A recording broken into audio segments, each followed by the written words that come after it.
This question is asking us to identify if the crude oil industry is a duopoly, which is a form of oligopoly, and the firms share the market equally. How much would the two firms, Laverne and Shirley, produce, and what would be their economic profits? So if they're acting as a duopoly and maximizing their profits, then that means that they're going to essentially act like a monopoly, and they're going to produce where marginal revenue equals marginal cost. So you need to calculate your marginal revenues down this column until you find where marginal revenue begins to go negative.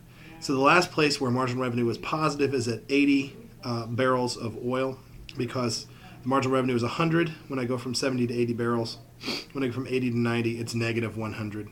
So they'll be producing 80 barrels. If they're splitting the market equally, that means that each one of them will be producing 40 barrels of oil, which also means they're going to be sharing the total revenue. So each one would be bringing in $3,200, and since the marginal cost here is assumed to be zero, they both get $3,200 worth of profit.